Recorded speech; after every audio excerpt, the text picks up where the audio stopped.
जी। और देखिए, Coal India numbers in line with expectations हैं, कोई पॉजिटिव नेगेटिव सरप्राइज नंबर्स में नहीं है। अगर हम प्रॉफिट्स की बात करें तो 12% का ग्रोथ, और रेवेन्यू क्योंकि प्रोडक्शन बिल्कुल फ्लैट था साल दर साल बेसिस पे, रेवेन्यू भी आपको फ्लैट ही देखने को मिल रहा है। लगभग 37,825 करोड़ रुपए के आसपास। एबिटा में 3.5% की बढ़त, थोड़ा बेटर एक्सपेक्टेड था एबिटा का मोमेंटम, लेकिन मार्जिन अगर आप देखें तो थोड़े बहुत सुधरे ही हैं। आपको 31.2% के आसपास आते हुए नजर पड़े हैं। 5 रुपए का कंपनी ने डिविडेंड अनाउंस किया है, और कुल मिला के कंपनी की योजना है 4,500 मेगावाट के नए रिन्यूएबल एनर्जी प्लांट्स लगाने के लिए।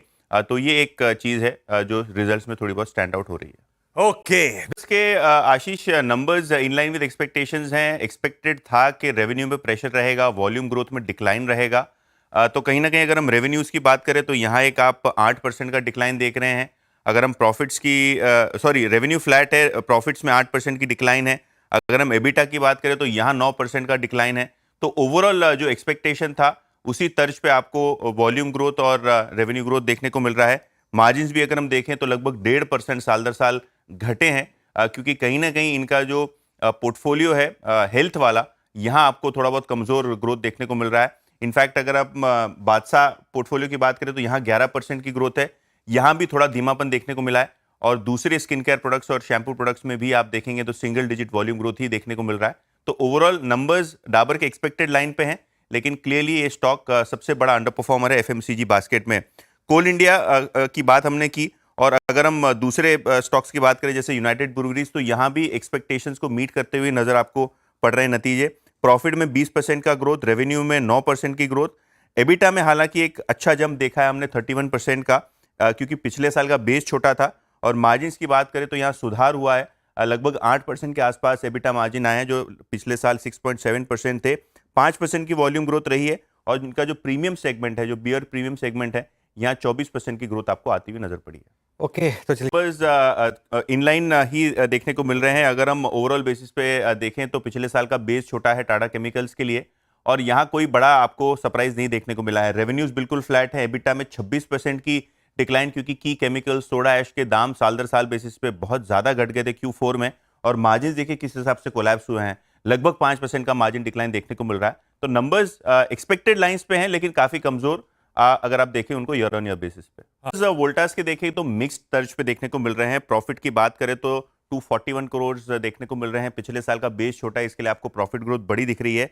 रेवेन्यू ग्रोथ 13% रहा है, एबिटा ग्रोथ ऑब्वियसली 75% रहा है। और यहाँ जो यूनिटली कूलिंग प्रोडक्ट्स है, यूसीपी सेगमेंट जो कहते हैं, इसके मार्जिन आपको 2 साल के हाई पे दिखाई दे रहे हैं। तो ये एक बड़ी सिल्वर लाइनिंग है, क्योंकि इनका जो एसी बिजनेस है यहाँ मार्जिन बढ़ के आए हैं।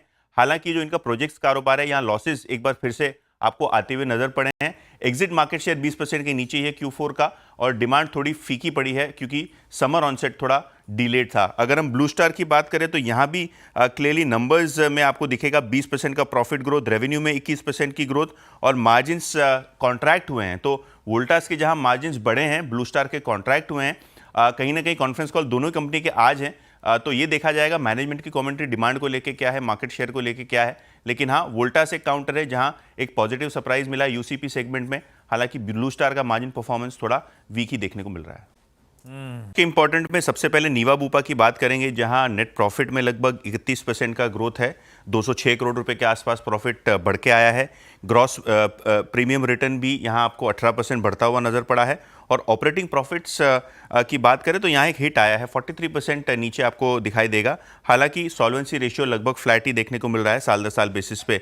सोमानी सिरेमिक्स फीके नंबर्स हैं, एक्सपोर्ट का इंपैक्ट भी देखने को मिलेगा, और ओवरऑल नंबर्स थोड़े कमजोर हैं। प्रॉफिट में लगभग 30% का डिक्लाइन, रेवेन्यू में केवल 5% की ग्रोथ, और एबिटा देखिए किस तरीके से कॉन्ट्रैक्ट किया है। 20% एब्सोल्यूट एबिटा नीचे है, और मार्जिन से भी अगर हम देखें तो लगभग 3% के आसपास गिरते हुए आपको नजर पड़े हैं। अगर हम मैंगलोर केमिकल्स की बात करें तो यहाँ भी नंबर्स कोई खास नहीं है।